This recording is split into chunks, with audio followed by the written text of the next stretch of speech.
دیکھیے اعوذ باللہ من الشیطان الرجیم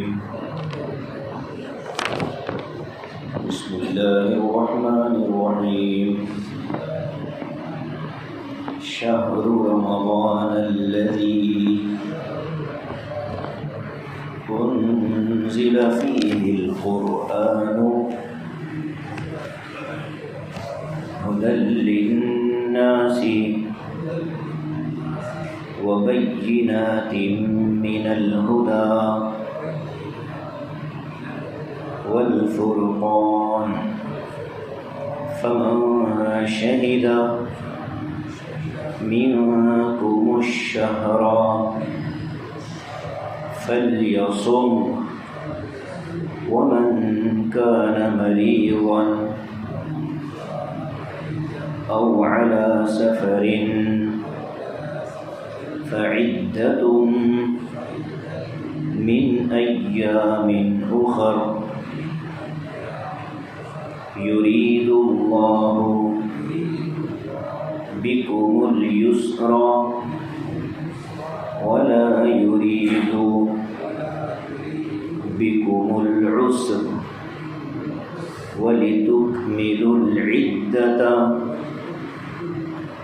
وَلِتُكَبِّرُوا اللَّهَ عَلَى مَا هَدَاكُمْ وَلَعَلَّكُمْ تَشْكُرُونَ صدق اللہ۔ ترجمہ دیکھیے شہر رمضان الذی، وہ رمضان کا مہینہ کہ جس میں انزل فیہ القرآن، کہ قرآن کریم کو نازل کیا گیا، ہدی للناس، جس کی ایک خوبی یہ ہے کہ وہ لوگوں کے لیے ہدایت کا ذریعہ ہے، وبینات من الہدی والفرقان، اور اس کے دلائل بہت واضح ہیں، اور یہ کتاب پرانی ہدایت کی کتابوں ہی میں سے ہے، والفرقان، اور حق اور باطل کے درمیان میں فرق کرنے والی ہے۔ فمن شہد منکم الشہر فلیصمہ، پس جو تم میں سے اس مہینے کو پالے اسے چاہیے کہ وہ روزہ رکھے۔ ومن کان مریضا او علی سفر، اور جو تم میں سے مریض ہو، بیمار ہو یا سفر پر ہو، فعدۃ من ایام اخر، تو اس کو اتنے دنوں کی گنتی روزوں کی پوری کرنی ہے دوسرے ایام میں۔ یرید اللہ بکم الیسر، اللہ تبارک و تعالی تمہارے ساتھ نرمی کا معاملہ کرنا چاہتے ہیں، ولا یرید بکم العسر، اور اللہ تمہارے ساتھ تنگی اور سختی نہیں کرنا چاہتے۔ ولتکملوا العدۃ، اور یہ احکام اس لیے ہیں کہ تم عدت کو بعد میں پوری کر لو، اس مدت کو۔ وَلِتُكَبِّرُوا اللَّهَ، اور تاکہ تم اللہ کی خوب بڑائی بیان کرو، عَلَى مَا هَدَاكُمْ، اس بات پر کہ اس نے تم کو ان راستوں کی ہدایت کی، وَلَعَلَّكُمْ تَشْكُرُونَ، اور تاکہ تم شکر گزار بن جاؤ۔ گزشتہ جو آیت نمبر 184 تھی، اس کی ابتدا میں اللہ نے فرمایا ایام معدودات، کہ رمضان کے روزے اللہ نے فرض تو کیے ہیں، وہ فرضیت کب ہے تو کچھ دن۔ ایام معدودات ایک عام لفظ تھا، اس عام لفظ کی تفصیل اس آیت میں اللہ فرماتے ہیں کہ وہ کچھ دن کون سے ہیں؟ شہر رمضان، وہ کچھ دن رمضان کا مہینہ ہے۔ تو رمضان کے مہینوں کی روزے کی فرضیت کا اس سے حکم معلوم ہوتا ہے۔ شہر مہینے کو کہتے ہیں، رمضان اس کا نام ہے۔ اسلامی تاریخ کے 12 مہینوں میں 9 نمبر پر آنے والا مہینہ رمضان المبارک کا مہینہ ہے، اور رمضان کا جو لفظ قرآن میں آیا ہے اسی کو اردو والے رمضان کہتے ہیں، اور اب انگریزی والوں نے اس کو بالکل ہی زیڈ نکال کر کے ڈی کے ساتھ لکھنا شروع کیا، جو کہ اس کے ساتھ بہت بڑا ظلم ہے۔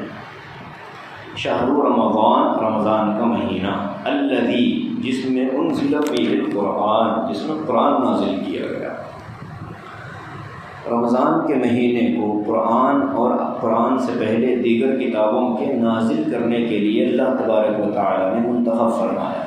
روح المعانی میں ایک روایت نقل کی گئی، حضرت واصلہ ابن اسقع فرماتے ہیں کہ نبی کریم صلی اللہ علیہ وسلم نے فرمایا کہ ابراہیم علیہ السلام پر جو صحیفے چھوٹے نازل ہوئے وہ رمضان کی پہلی تاریخ کو نازل ہوئے، اور حضرت موسیٰ علیہ السلام پر جو تورات نازل ہوئی وہ رمضان کی 6 تاریخ کو نازل ہوئی۔ اسی طریقے سے حضرت داؤد علیہ السلام پر جو زبور نازل ہوئی وہ رمضان کی 12 تاریخ کو نازل ہوئی۔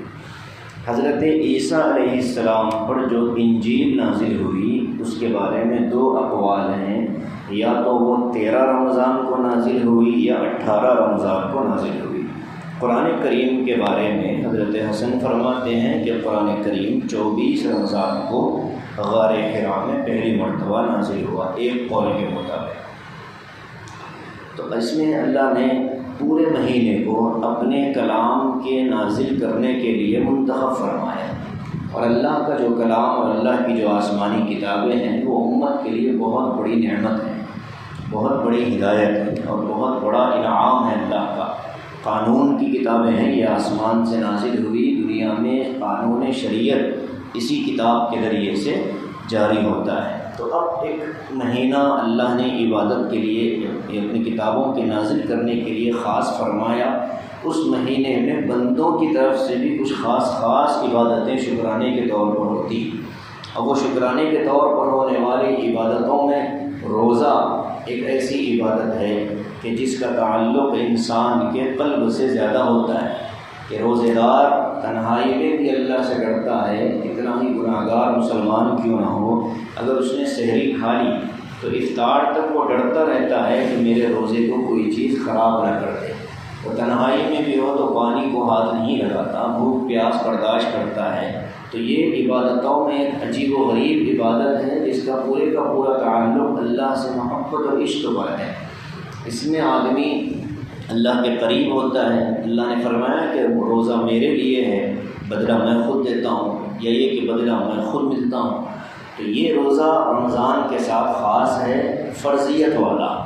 اب یہاں دیکھیے کہ رمضان کے مہینے کو اللہ نے جو تعارف رمضان کا کروایا، انزل فیہ القرآن، رمضان کا مہینہ وہ مہینہ ہے جس میں قرآن نازل ہوا۔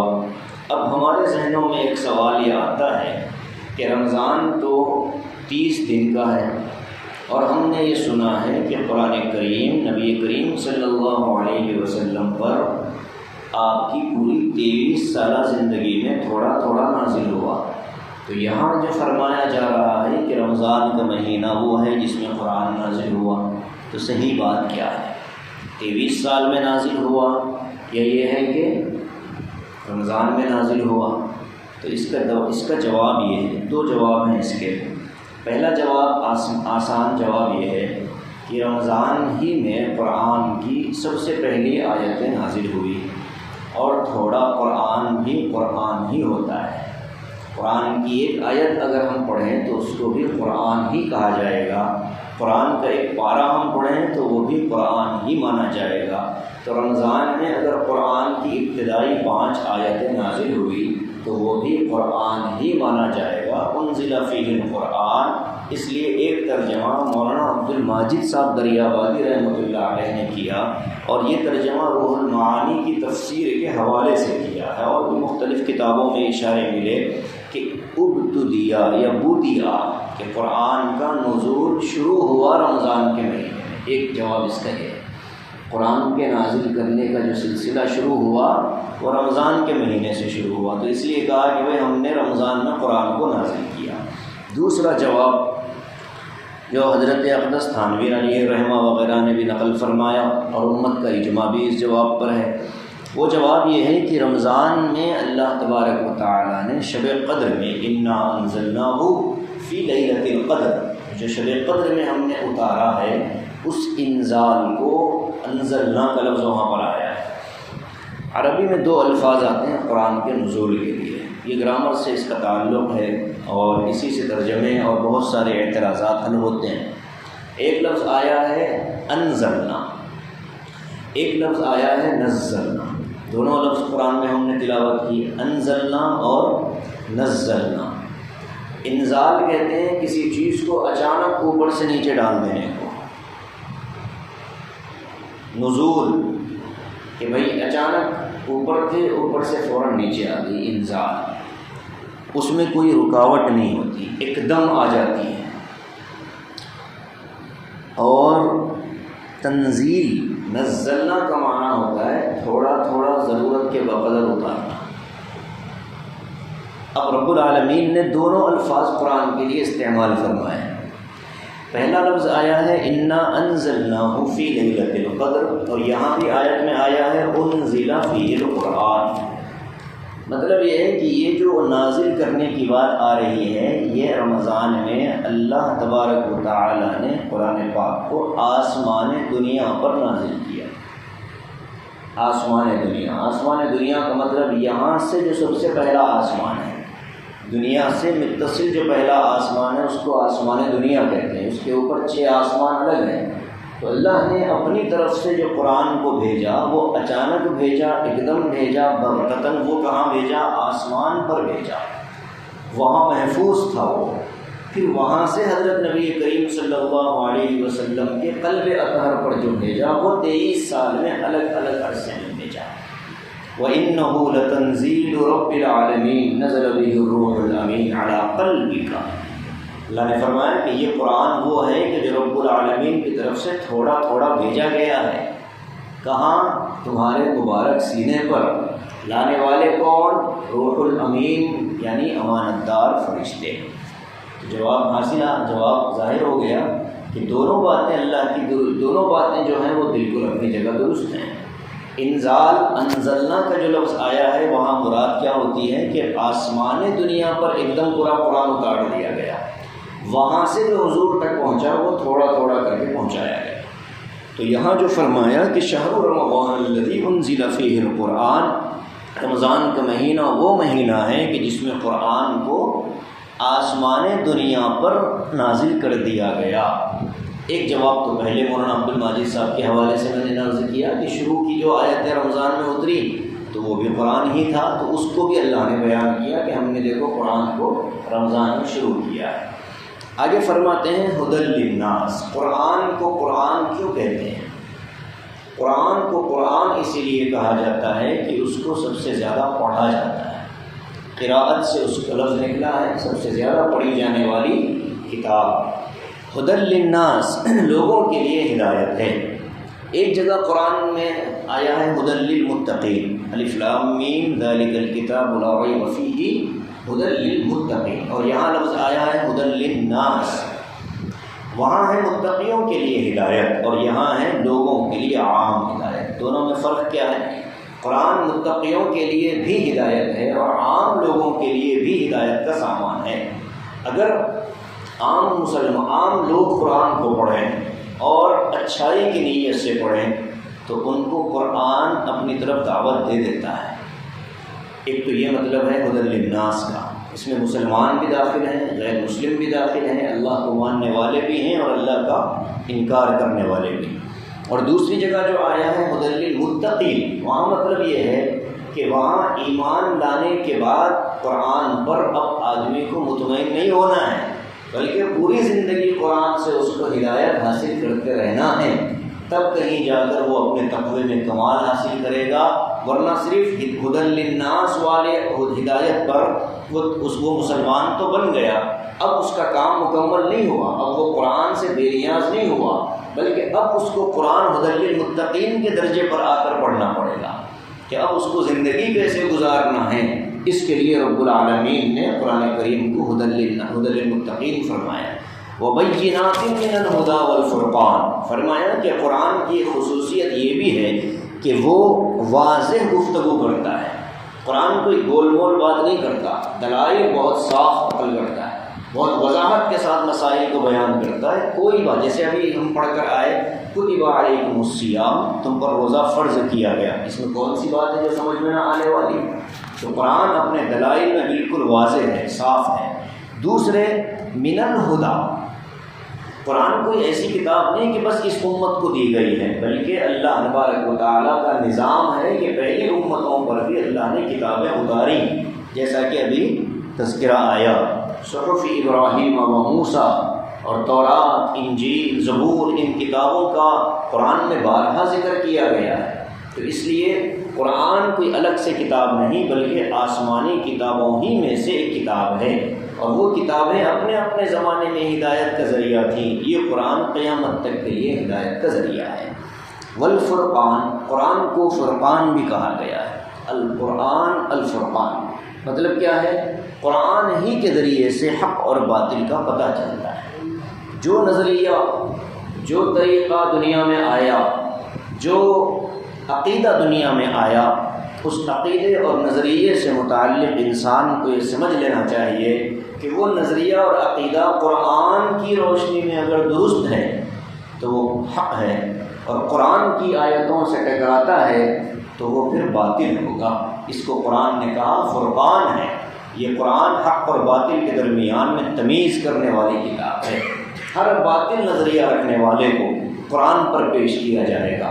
اگر قرآن اس کے نظریے کی تائید کرتا ہے تو وہ قابل قبول ہوگا، اور اگر اس کے نظریے کی تائید نہیں کرتا، بھلے وہ نظریہ خوبصورت پیرائے میں بیان کیا گیا ہو، خوبصورت انداز میں بیان کیا گیا ہو، لاکھوں کے مجموعے میں بیان کیا گیا ہو، پوری دنیا اس کو تسلیم کرتی ہو، لیکن اگر قرآن اس کی مخالفت کرتا ہے تو اس کو باطل مانا جائے گا۔ یہ ہے قرآن کا پیمانہ جو حق اور باطل کو الگ الگ کرنے کی صلاحیت رکھتا ہے۔ اس لیے حضور نے فرمایا ترکت فیکم امرین، تمہارے درمیان دو چیزیں چھوڑ کر جا رہا ہوں، لن تضلوا ما ان تمسکتم بہما، جب تک تم ان دونوں کو مضبوطی سے پکڑے رہو گے تم گمراہ نہیں ہوگے۔ پہلی چیز کتاب اللہ و سنتی، دوسری چیز میری سنت۔ پہلی چیز اللہ کا کلام یعنی قرآن کریم، اور دوسری چیز اللہ کے نبی کی سنتیں ہیں۔ ان دونوں چیزوں پر آدمی رہے گا تو محفوظ رہے گا، ورنہ پھر گمراہی کی طرف جائے گا۔ صاف فرما دیا لن تضلوا، گمراہ نہیں ہوگے جب تک کہ ان کو پکڑے رہو گے۔ اور جو قوم قرآن کو چھوڑے گی یا قرآن ہی سے روشنی لینا چھوڑے گی تو پھر اس کی گمراہی میں کوئی شک و شبہ نہیں ہو سکتا۔ ہر دین کا کام قرآن و سنت کی روشنی میں ہی دین کا کام سمجھا جائے گا۔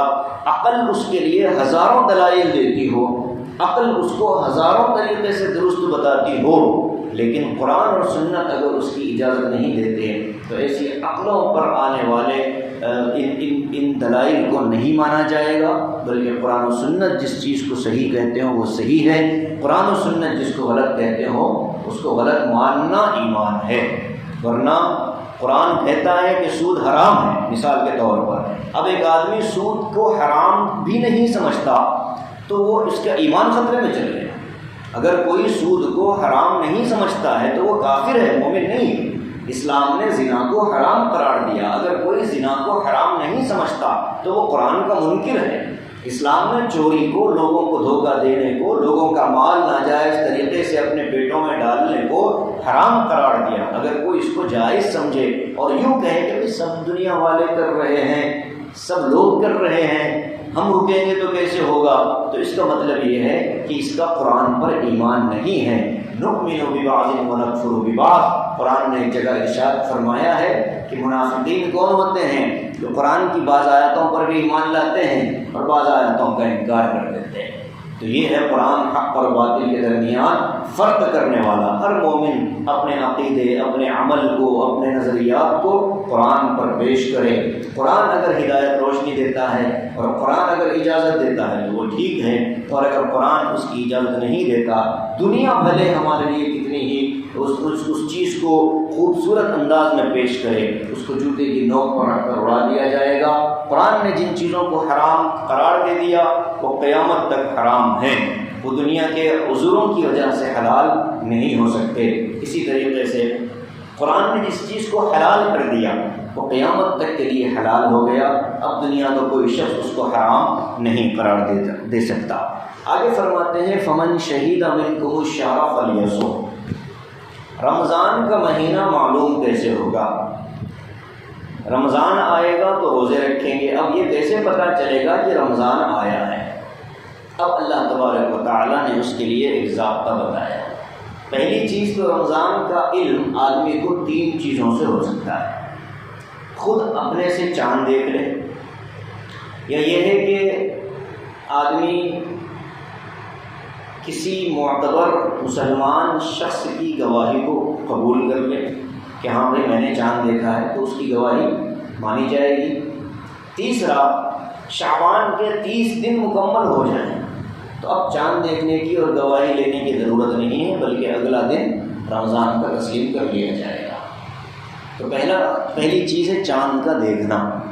اسلام نے نبی کریم صلی اللہ علیہ وسلم سے لوگوں نے آگے ہم جب رکوع ختم ہوگا وہاں یہ آیت موجود ہے، یسألونک عن الأہلہ، 7واں رکوع جہاں ختم ہوتا ہے 8ویں رکوع کی شروع میں دیکھیں، یسألونک عن الأہلہ، اللہ نے فرمایا کہ اے نبی لوگ آپ سے چاندوں کے بارے میں پوچھتے ہیں، ہلال کی جمع اہلہ، چاند کے بارے میں پوچھتے ہیں کہ یہ ہے کیا۔ اللہ نے چاند کی حقیقت اور ماہیت کو بیان نہیں فرمایا، بلکہ اس کے فائدے کو ذکر کر دیا، کہا کہ چاند اس لیے ہے یہ تمہارے لیے حج کے موقع اور ایام کو معلوم کرنے کا ذریعہ۔ رمضان بھی چاند دیکھ کر شروع ہوتا ہے اور چاند دیکھ کر ختم ہوتا ہے۔ سومو لہلالی رمضان، رمضان کا چاند دیکھ کر رمضان کے روزے شروع کر دو، اور اس کے بعد رمضان کا چاند ختم ہوتے ہی شوال کا چاند نظر آتے ہی تم کو روزے چھوڑنا ہے۔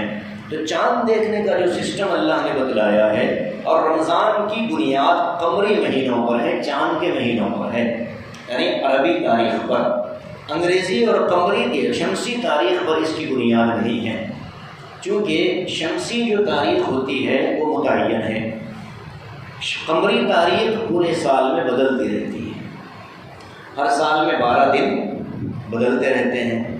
تو رمضان کبھی سخت گرمی میں آئے گا، کبھی ہلکی گرمی میں آئے گا، کبھی سخت سردی میں آئے گا، کبھی ہلکی سردی میں آئے گا، کبھی موسم بہار میں آئے گا۔ تو رمضان جس موسم میں آئے مسلمان پر لازم ہے کہ وہ اس مہینے کے روزے رکھے، اور جس علاقے میں رمضان کا چاند نظر آ گیا روزہ فرض ہو گیا۔ اب یہ ایک اختلافی مسئلہ تھا کہ رمضان کا چاند دیکھنے میں کس جگہ کا اعتبار کیا جائے گا۔ بعض علماء کہتے ہیں کہ جس شہر میں آدمی رہتا ہے، امام عبدالبر مالکی رحمۃ اللہ علیہ کہتے ہیں کہ جس شہر میں آدمی رہتا ہے اس شہر کی رؤیت کا اعتبار ہوگا۔ بعض علماء کہتے ہیں کہ جتنا سفر مسافت سفر کا آدمی طے کرتا ہے، جہاں جا کر آدمی قصر کی نماز پڑھتا ہے، وہاں تک کا چاند مانا جائے گا۔ بعض کہتے ہیں کہ پورے ملک کے لیے ایک چاند مانا جائے گا، بعض کہتے ہیں کہ پورے کانٹیننٹل کے لیے ایک چاند مانا جائے گا۔ ایک مرتبہ عرب میں ہندوستان، بنگلہ دیش، پاکستان اور علماء عرب جمع ہوئے، اور جمع ہو کر چاند کی رؤیت کے سلسلے میں مشورہ کرنا شروع کیا۔ کیا مشورہ تھا کہ یار یہ ایک جگہ الگ عید ہوتی ہے، دوسرے دن کسی اور ملک میں ہوتی ہے، تیسرے دن کسی اور جگہ ہوتی ہے، تو بہتر یہ ہے کہ ہم لوگ طے کر دیں کہ پورے ملک دنیا کی رؤیت ایک ہی تسلیم کی جائے گی، پورے دنیا کی رؤیت ایک ہی تسلیم کی جائے، یعنی امریکہ میں بھی اگر چاند نظر آ جائے تو یہاں اس کو تسلیم کر لیا جائے گا۔ اور علماء عرب ہیں وہ تو ہر راستہ تلاش کر لیتے ہیں آسانی کا۔ تو یہاں سے شیخ الحدیث استاذ محترم حضرت مولانا مفتی سعید احمد صاحب پالنپور انعام برکرم نور اللہ مرقدہ، یہ یہاں سے گئے ہوئے تھے دیوبند سے۔ گفتگو تھی تو حضرت نے کھڑے ہو کر کہا چاند کو متحد تسلیم کرنا قرآن کے خلاف ہے، اور اس کے بعد فوراً یہ آیت حضرت نے پڑھی، یسألونک عن الأہلہ، اے نبی لوگ آپ سے چاندوں کے بارے میں پوچھتے ہیں، یسألونک عن الہلال نہیں پوچھنا ہے۔ مطلب یہ ہے کہ ہر علاقے کا چاند اپنے اپنے وقت پر ظاہر ہوتا ہے، تو جس علاقے کے لوگ چاند دیکھیں گے اس علاقے کے لوگ عید کریں گے یا رمضان کریں گے۔ اللہ کے رسول کے دنیا سے تشریف لے جانے کے بعد مدینے میں حضرت عبداللہ ابن عباس موجود تھے، تو مدینے میں کسی نے کہا کہ ملک شام میں چاند نظر آ گیا ہے، کسی ذریعے سے اطلاع پہنچی تھی، تو کیا مدینے میں ہم بھی روزہ رکھ لیں؟ تو حضرت عبداللہ ابن عباس نے فرمایا کہ ملک شام ہمارے علاقے سے بہت دور ہے، وہاں کا چاند ہمارے معتبر نہیں ہوگا. ہم اپنے علاقے حجاز کے اندر اگر چاند دیکھیں گے تو رمضان کو تسلیم کریں گے. تو اس سے معلوم ہوتا ہے کہ ملکوں کے چاندوں کا ہمیں کوئی اعتبار نہیں. اب بعض لوگ کہتے ہیں سعودیہ میں ایک دن پہلے عید کیوں ہوتی ہے وہاں چاند پہلے نظر آ گیا, یہاں اگر دیر سے نظر آتا ہے. ہمیں چاند دیکھ کر رمضان شروع کرنا ہے اور چاند دیکھ کر رمضان چھوڑنا ہے. بعض مرتبہ جیسے اس مہینے میں جو یکم تاریخ تھی, اس یکم تاریخ کو بالکل چاند نظر نہیں آیا. 29ویں ربیع الاول کو چاند کہیں بھی نظر نہیں آیا. لیکن جیسے ہی اعلان ہوا کہ بھئی اگلا دن 30 ربیع الاول کا ہوگا, تو 30 ربیع الاول کی شام کو جو چاند نظر آ رہا وہ موٹا موٹا نظر آ رہا تھا. تو لوگوں کو شک پیدا ہوا کہ بھائی کیا کہیں دوسری تاریخ ہے. تو اسلام کہتا ہے کہ ایسا شک میں پڑھنے کی ضرورت نہیں ہے. چاند دیکھو تو تاریخ متعین کرو, چاند نہ نظر آئے تو تاریخ کا اعتبار نہیں. تو چاند کے سلسلے میں یہ بڑی اہم چیز ہے جو ہمارے ذہن میں ہونا چاہیے. اگر یہ بات ہم نے سمجھ لی تو کوئی اختلاف نہیں رہے گا. بھائی ٹھیک ہے, ہمارے علاقے میں نظر نہیں آیا, کیرلا والوں کو نظر آیا تو وہ اپنی عید منا لیں, گجرات والوں کو نظر آئے تو وہ اپنی عید منائیں. ہمیں اختلاف کی ضرورت نہیں. ہمیں چاند نظر آیا تو ہم کریں گے, نظر نہیں آیا تو ہم نہیں کریں گے. بس اس کو آدمی سمجھ لے تو بہت سے مسائل کا حل ہے. یہاں لفظ آیا ہے فمن شہیدہ, کہ جو آدمی رمضان کا مہینہ پالے. اب پانے میں دو چیزیں داخل ہیں. پہلی شرط تو یہ ہے کہ وہ آدمی صحت مند ہو, عقل مند ہو, یعنی مجنون نہ ہو, عاقل ہو, بالغ ہو, اور مسلمان ہو, مریض نہ ہو, اسی طریقے سے مسافر نہ ہو. ایسی کنڈیشنوں میں جس آدمی کو رمضان مل جائے اس پر روزہ فرض ہو گیا. اس لیے کہ بیمار کا حکم ابھی پڑھ کر آئے تھے ہم, اور اب آگے دوبارہ پڑھیں گے. کیا ومن کانا مریضن, جو بیمار ہوگا, او علی سفرن, یہ کسی سفر پر ہے, فعدۃ من ایام اخر, اس کو فی الحال روزہ چھوڑنے کی رخصت ہے, اجازت ہے. لیکن بعد میں اس کو روزہ پورا کرنا پڑے گا. جو جتنے روزے اس نے چھوڑے اتنے روزے اس کو دوبارہ رکھنے پڑیں گے. دوسرا مطلب کیا ہے, کسی غیر مسلم نے درمیان رمضان میں ایمان قبول کر لیا, تو اب اس پر کون سے روزے فرض ہیں؟ وہ روزے تو اس پر ہے ہی نہیں کہ جتنا رمضان اس نے کفر کی حالت میں گزارا. جو رمضان اس نے ایمان کی حالت میں شروع کیا ہے, بقیہ جتنے دن بچیں گے اتنے دن اس کو روزہ رکھنا پڑے گا. فمن شہید منکم الشہر کا یہ مطلب ہے. کوئی عورت بچہ ہوا تھا, 40 دن اس کی مدت ہے نفاس والے خون کی, 40 دن وہ پاک نہیں ہوئی. اب وہ عین رمضان میں آ کر کے وہ پاک ہو رہی ہے درمیان میں, تو جب تک وہ ناپاک تھی روزے اس کے معاف تھے, بعد میں قضا کرے گی. لیکن جیسے ہی وہ اس نفاس سے پاک ہوگی, اب اگلے دنوں سے اس کے روزے فرض ہونے شروع ہو گئے. یہ عورتوں کا مسئلہ بڑا نازک ہے. بچے کی پیدائش کے بعد 40 دن تک زیادہ سے زیادہ عورت ناپاک رہتی ہے, زیادہ سے زیادہ, اور کم سے کم کوئی عورت 1 ہفتے میں پاک ہو جاتی ہے, کوئی 3 دن میں پاک ہو جاتی ہے, کوئی 10 دن میں پاک ہو جاتی ہے.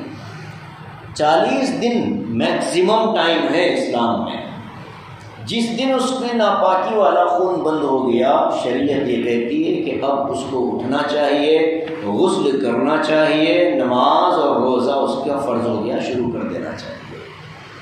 عورتیں اس معاملے میں بہت کوتاہی کرتی ہیں. ان لوگوں نے صرف یہ سمجھا کہ پیدا بچے کی ولادت کے بعد 40 دن تک کسی بھی حال میں نماز معاف ہے, یہ سمجھتی ہیں عورتیں. اور یہ 40 دن بڑا عجیب ہے. جس کا شوہر مر جائے اس کو کہتے ہیں 40 دن کی عدت گزار لو, جبکہ اس کے لیے تو پورے 130 دن کی عدت واجب ہے. وہ پورے 4 مہینے 10 دن رمضان, یہ کیا کہتے ہیں اس کو, چاند کی تاریخوں سے گن کر رکھے گی وہ عدت میں. 40 دن تک تو احتیاط کرو, اس کے بعد نکل سکتے. یہ ہے قرآن کے جائز کو ناجائز بنانا اور ناجائز کو جائز بنانے والے لوگ. عورتوں کے نفاس کے معاملے میں یہی ہوتا ہے. 40 دن بچے کی ولادت کے بعد فوراً کہہ دیا جاتا ہے کہ بھائی 40 دن تک تو نماز نہیں پڑھنا ہے. نہیں, جب خون بند ہو گیا نماز فرض ہو گئی. اتنا لکھا فقہا نے کہ اگر نہا کر نماز پڑھنے تک کا ٹائم باقی ہے تو جس وقت وہ پاک ہو رہی ہے, جو نماز کا ٹائم چل رہا تھا وہ نماز بھی اس پر فرض ہو گئی. تھوڑا سا اس مسئلے کو خواتین تک پہنچایا جائے۔ ومن کان مریضا، اب اگر کوئی بیمار ہے، او علی سفر، یا یہ کہ وہ سفر پر ہے، فعدۃ من ایام اخر، تو دوسرے دنوں میں اس کو وہ عدت پوری کر لینی چاہیے۔ اللہ کہتے ہیں کہ دیکھو میرے بندو، میں تمہارے ساتھ نرمی کا معاملہ کرنا چاہتا ہوں۔ اگر اللہ یہ حکم دے دیتا کہ ہر حال میں روزہ رکھنا ہے تو مسافر بھی پریشان ہوتا، بیمار بھی پریشان ہوتا، مریض بھی پریشان ہوتا۔ تو اللہ کہتے ہیں، بڑے پیار سے کہتے ہیں، یرید اللہ بکم اليسر، اللہ تعالیٰ تمہارے ساتھ نرمی کرنا چاہتے ہیں، ولا یرید بکم العسر، اللہ تمہارے ساتھ سختی کا ارادہ نہیں کرتے۔ کیا ہے؟ بس تمہارا کام یہ ہے، وَلِتُكْمِلُوا الْعِدَّةَ، رمضان کے جو روزے تم نے چھوڑے ہیں ان روزوں کو فوراً پورا کر لو، قضا روزے جلدی ادا کر لو۔ وَلِتُكَبِّرُوا اللَّهَ، اور اللہ کی خوب بڑائی بیان کرو۔ علماء فرماتے ہیں کہ اس آیت میں وَلِتُكَبِّرُوا اللَّهَ جو اللہ نے فرمایا، اس سے مراد عیدین کی تکبیرات ہیں۔ عید کے دن جو تکبیر کہی جاتی ہے، اللہ اکبر اللہ اکبر، لا الہ الا اللہ اللہ اکبر وللہ الحمد، ہم لوگ اس معاملے میں بڑی کنجوسی کرتے ہیں۔